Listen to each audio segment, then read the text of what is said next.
경주에서 유례없는 규모 5.8의 강진이 발생해서 경북과 경남 지역은 물론이고 서울을 비롯한 수도권에서도 지진이 감지됐습니다. 하지만 이 국민의 안전을 책임질 정부의 초동 대처는 또다시 늑장을 부려서 국민들은 더 불안에 떨었습니다. 자, 이런 가운데 여진은 물론 강진이 또 발생할 우려까지 제기되고 있는 만큼 제대로 된 지진 대책이 절실한 상황입니다. 이 관련 소식 이호준 삼성화재 GLCC 방재연구소의 수석 연구원과 함께 자세히 짚어보도록 하겠습니다. 자, 이 연구원님 어서 오십시오. 예, 안녕하십니까? 네, 이 국민안전처 그야말로 예. 우리 국민의 안전을 책임질 안전처가 어제 강진이 발생한 뒤에 이 재난 문자 메시지도 9분이나 늦게 이렇게 보냈고요. 이 초동 대처가 정말 부실했다 이런 지적이 나오고 있는데 이 전문가 입장에서 어떻게 보십니까? 실제적으로 국민안전처 역시도 그에 대한 부분들 사전 준비를 해오고 있었습니다. 그렇지만 네. 지진이라는 거 워낙에 지금 저희 경험도 안 해왔고 실질적으로 말씀드린다 그러면 연습이 너무 부족했습니다. 네. 수동 처리되는 부분이 있다 그러면은 그걸 스피드를 올리기 위해 가지고 끊임없는 연습이 필요한 부분들이 있고요. 네. 또 하나 지금 큰 문제로 지적이 되는 부분들이 저도 겪었지만 어저께 실질적으로 SNS 끊어졌었고요. 그렇죠. 일부 무선망이 끊어졌었거든요. 네, 그렇죠. 그게 지진에 의한 물리적인 파손이 아니고 네. 당연히 그 시간이 되면 폭주가 일어나거든요. 네. 그 폭주만큼의 양을 통신망이 커버를 못한 부분들 아직 서버 사회가 용량이 이런 게 이제 그렇습니다. 수용을 못한 거다 예. 이죠. 네. 자, 그리고 다행이라고 해야 될까요? 이 다행히 이제 부상자는 있었지만 사망자는 없었습니다. 하지만 일부 아파트는 이제 금이 가고 또 뭐 이 지붕이 무너지기까지도 했는데 어떤 건물은 우리 건축물들 내진 설계가 제대로 돼 있지 않은 상황이다 보니까 어떻습니까? 지금 이 규모에 비해서 지금 피해가 그나마 어떻게 작았다고 해야 되면 앞으로는 이제 만약에 여진이 더 이어질 경우에 이 추가 피해 같은 거 우려할 수밖에 없지 않겠습니까? 실제 규모 5.8의 지진이 발생했다는 거는 저 사실도 굉장히 놀랐습니다. 그 사실 듣고서 피해가 엄청나게 많을 거다라고 생각을 했었는데 네. 예상을 뒤엎고 굉장히 이번에 피해는 적게 나타났습니다. 네. 그거는 여러 가지 뭐 부지 응답이나 구조물 특성이라든가 특히 이번에 그 진원 깊이가 깊었다라는 이런 다행인 거죠. 네. 그런 부분들이 있었는데 네. 이런 내진 설계랑 직접 관련되어 있는 부분이지 않습니까? 네. 이 부분 보게 되면 우리나라가 78년부터 지진 관측을 시작을 했고 88년 이후부터 내진 설계를 지금 도입을 하기 시작을 했거든요. 네. 그렇다 그러면은 지금 사회에 있는 전국에 있는 굉장히 많은 건축물들이 아직 내진 성능 따라가지 못하고 있는 게 현실입니다. 네. 그 가운데 이번에 발생한 5.8 정도의 지진은 진짜 금세기 저희 세대가 겪은 지진 중에 가장 큰 지진 아니겠습니까? 네. 그렇기 때문에 그게 더욱더 우려가 되는 부분들이 없지 않습니다. 네.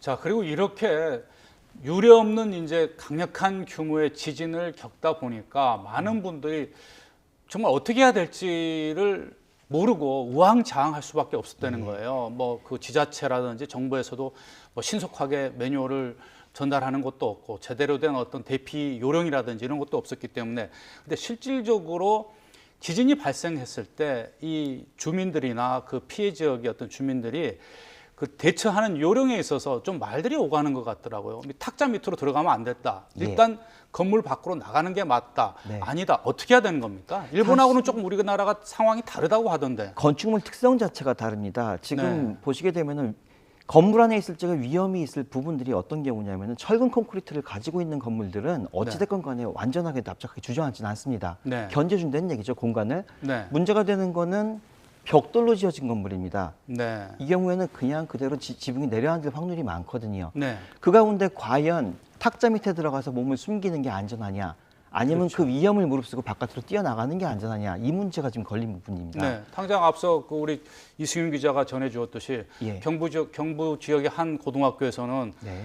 학생들은 들어오라고 하고 예. 불안해서 학생들은 바깥에 있고 말이죠. 이런 상황이 도대체 이게 있을 수가 있습니까? 실제 지진 피해를 보시게 되면은 같은 건물이라 할지라도 바로 옆은 무너지고 바로 옆은 또 그대로 멀쩡한 경우들이 많습니다. 네. 답은 없지만 제 생각은 그렇습니다. 실제 건물이 흔들려 가지고 벽돌집이 무너질 정도가 되는 와중에 바깥으로 나가기 위해서는 진동 시간에 꽤 시간이 걸리거든요. 네. 그 시간에 벽돌을 맞을 위험을 감수하고 뛰어나갈 거냐, 네. 아니면 가장 튼튼한 탁자 밑에 들어가서 일단 공간을 확보하고 몸을 보호한 뒤에 탁자가 그렇게 튼튼하지 않은 탁자도 많지 않습니까? 그렇다 하더라도 벽돌을 직접 맞는, 또 하나 문 밖으로 나갔을 때는 바로 위에서 떨어진 유리창이 있고요. 네. 화분도 있고 상당히 많은 낙하물들이 있습니다.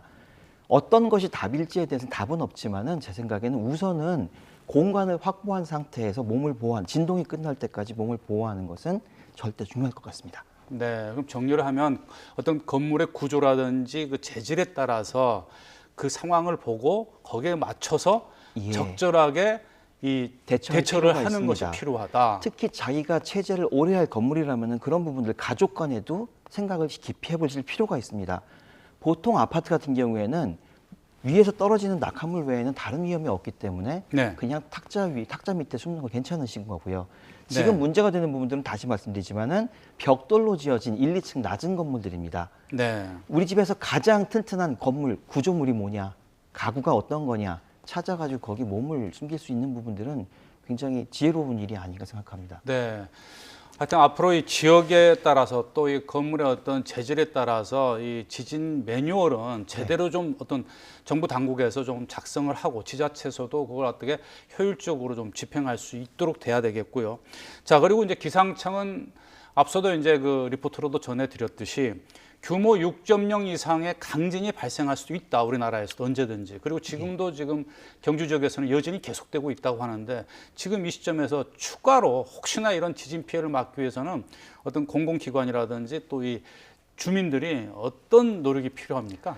실질적으로 여진 먼저 말씀드리겠습니다. 네. 여진이라고 하는 거는 지금 많이 공포의 대상으로 여기고 계시는데 어제 본진이 일어난 이후에 그 안에 쌓여있는 에너지가 응축된 게 풀리는 과정입니다. 네. 그렇기 때문에 본진보다는 규모가 작아서 네. 몇백 개 발생한다 하더라도 피해가 있지는 않을 걸로 예상이 됩니다. 네. 다만 앞으로 거기서 또 어제 5.1 지진 터지고 나서 본진 5.78 왔듯이 네. 더 큰 지진이 올지 여부에 대해서는 예측이 안 되는 부분들이고요. 네. 그런 위험에 대비해서 우리 지금 가지고 있는 환경은 정해져 있는 겁니다. 네. 그 안에서 어떤 부분들이 가능하냐. 지방정부, 중앙정부는 컨트롤 타워이기 때문에 어떻게 이걸 지휘해야 될지 하는 그 상황에 대한 지휘 통제권을 가지고 매뉴얼을 거기에 맞춰서 준비해 가야 되시는 거고요. 네. 또 하나 정부만 잘해서 되는 게 아닙니다. 개인부터 기업, 모든 사회, 모든 일원들이 이제는 지진에 대해서 위험을 감지하셔야 됩니다. 우리가 지금 겪은 게 5.8입니다. 네. 상당히 생각하지 않던 부분이기 때문에 네. 지금부터 그에 대해서 차근차근 준비해 나가셔야 됩니다. 네. 자, 그리고 이제 가장 걱정되는 부분이 이제 월성 원전이라든지 이런 원자력 발전소, 어떤 대형 공공시설, 바로 국민들의 어떤 생명과 직결되는 이 시설들이 과연 지진에 이렇게 안전한 것인가, 그리고 제대로 지진이 발생한 뒤에 가동될 수 있느냐 문제인데 어떻습니까? 지금 부족함이 없습니까? 실제적으로 원전 시설 같은 경우에는 어느 나라든지 내진 설계 기준에 있어가지고서는 그 나라에서 가장 높은 기준을 따라갑니다. 네. 다만 우리나라가 지금 상정하고 있는 가장 큰 높은 그 내진 기준 설계 기준이 얼마냐? 지금 알려진 바에 따르면은 규모 6.5 정도의 지진에 견딘다라고 하지 않습니까? 네. 그렇지만 7.0 이상의 지진 발생하면 어떻게 될 거냐라는 부분들은 굉장히 지금 미스터리 수수께끼로 남아 있는 부분들입니다. 네. 이에 대해서 일본의 사례를 말씀드리면 실질적으로 전국에 있는 내진 원전 시설에 대해서 규모 9.0에 맞춰갖고 보강하는 걸 지금 얘기를 하고 있습니다. 네. 실제 동일본 지진에 과거에 쓴 최대급 지진이지 않습니까? 네. 그만큼 중요도가 높기 때문에 원전 시설에 대해서는 깊이 고민하고 더 나아간다 그러면 실제 그 지역에 발생할 수 있는 잠재 위험이 얼마인지 측정하는 게 중요한데 네. 당장 되는 게 아니거든요, 그게. 네. 이럴 경우에는 가급적 그 안전율에 대해서는 굉장히 후하게 많이 주는 것이 굉장히 중요하다고 생각합니다. 네.